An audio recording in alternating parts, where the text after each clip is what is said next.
दिया रावण ने प्रभु जी से अखिलाए, हनुमान ने सीता जी को प्रभु ने हरे हरे महादेव, हरे हरे महादेव।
वरना हो डूबर बिमल जसु जो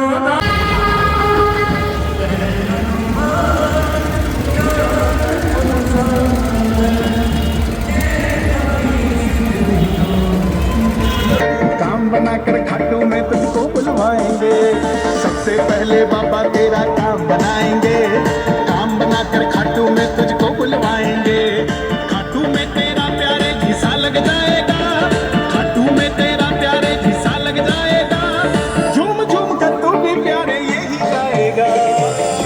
गजब मेरे खाटू वाले, गजब तेरे ठाठ निराले, सेठों के सेठ बाबा श्याम है।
तरह का प्रोग्राम आज राम बारात का शुभारंभ हमारे दीपक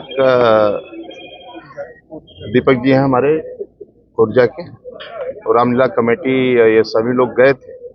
और ये कार्यक्रम यहाँ आज का शुभारंभ है रामलीला। और हमें लगता है कि कई दिनों तक ये कार्यक्रम चलता है और वर्तमान में सेवा पखवाड़ा भी भारतीय जनता पार्टी का चल रहा है। आदरणीय मोदी जी का जन्मदिन है, 17 तारीख को जन्मदिन, ये 2 अक्टूबर तक चलेगा।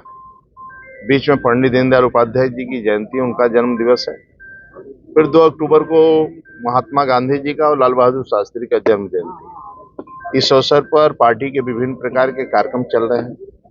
प्रदर्शनी का उद्घाटन से लेकर मैराथन दौड़ तक और गोष्ठियां भी विभिन्न प्रकार के चल रहे हैं, जिससे कि आदरणीय मोदी जी बाल्यकाल से और एक प्रधानमंत्री के रूप में जो जीवन व्यतीत किया है, यानी एक प्रधान सेवक बनकर प्रधानमंत्री की कुर्सी है उसके लिए नहीं जीते, एक गरीब के कल्याण के लिए, और प्रधान का यानी परिवार का जैसे मुखिया हो उस प्रकार को परिवार के लोगों की चिंता करते हैं।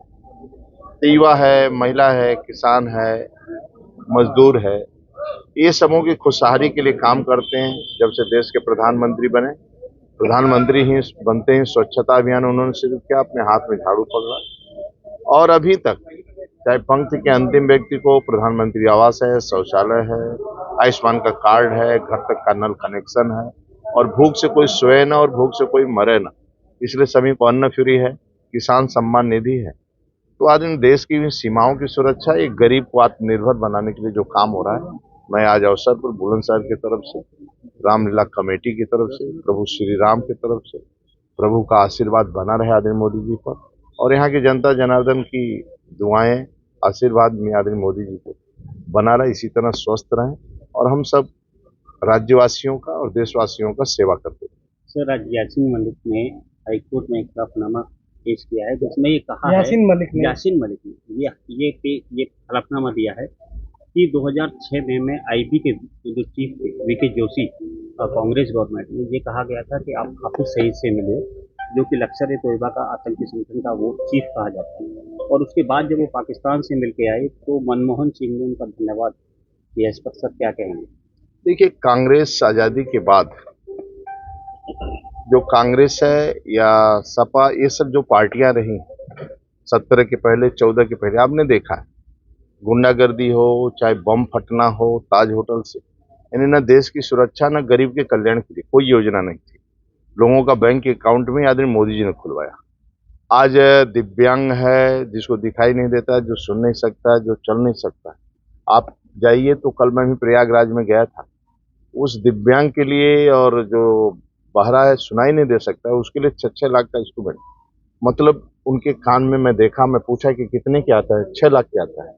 यानी पंक्ति के अंतिम व्यक्ति की इतनी चिंता करना, देश के कुर्सी पर बैठकर भी गरीब की चिंता करना, और आतंकवादियों की, यानी पहले जैसा नहीं कि उसका जवाब नहीं देगा। आप चाहे बालाघाट हो, चाहे आतंकवादी जितने भी तीनों गतिविधियां हुई, सर्जिकल स्ट्राइक, एयर स्ट्राइक और अपने ऑपरेशन सिंह के माध्यम से पाकिस्तान को मुंह तोड़कर जवाब दिया गया है। अब कांग्रेस नहीं है, अब आदरणीय मोदी जी जो इस राष्ट्र के लिए समर्पित हैं और इस राष्ट्र के प्रति न देश को झुकने दूंगा, न देश को बटने दूंगा। सौगंध मुझे इस मिट्टी की, वो कसम खाते हैं और इस देश की सुरक्षा करते हैं और सीमा को सुरक्षा करते हैं, गरीब की कल्याण करते हैं। आप देखे थे अपने बचपन, अपने जब गए थे 26 जनवरी को तिरंगा झंडा, आतंकवादियों ने कहा जिस माई का दूध पिया वो आकर तिरंगा झंडा फहराए। उसमें प्रधानमंत्री नहीं थे, उसी श्रीनगर के चौक पर तिरंगा झंडा फहराए, आज भी फहर रहा है और आतंकवादी कुछ नहीं कर पाए। इसलिए कांग्रेस सपा को आप तो अच्छी तरह जानते हैं, चाहे राज्य के अंदर देखा है, चाहे देश के अंदर देखा है, ये लोग सिमी का साथ देते हैं, आतंकवाद का साथ देते हैं, इसी तरह बोलते रहते हैं। लेकिन अब जमाना लग गया, न अब आतंकवाद है, न गुंडागर्दी है, न नक्सलवाद। यानी नक्सलवाद भी 126 जिलों से सिमट कर 6 जिले में रह गए, वो भी समाप्त हो जाएंगे। ये हाइड्रोजन बम लाए, ये कहाँ से आया है? हाइड्रोजन बम कहाँ है? उनका दिखाई नहीं दे रहा, कुछ उनका दिखाई नहीं दे रहा है। और एक नेता ऐसा है, देश का प्रधानमंत्री एक नेता ऐसा है, जब अपनी रैली 13 में प्रधानमंत्री के पहले जब एयरपोर्ट पर बिहार में उतरता है तो कान में बोलते हैं सर रैली स्थल पर बम फट गए, और वह उस समय के मुख्यमंत्री और प्रधानमंत्री का कैंडिडेट कहता नहीं रैली स्थल के लिए कुछ करो, और रैली स्थल मंच पर जाते हैं और पूरा 45 मिनट स्पीच होता है और सुरक्षित जनता जनार्दन को संदेश देते हैं और चले आते हैं। ये प्रधानमंत्री किसी बम से नहीं डरने वाले हैं और कांग्रेस कोई पार्टी नहीं है। आप तो देख ही नहीं रहा, दूसरे वैसा के सारे चल रहे हैं, कोई है नहीं आगे पीछे। निशाकांत दुबे ने सर आज ये कहा है, सर प्लीज एक क्वेश्चन सर। राधे राधे।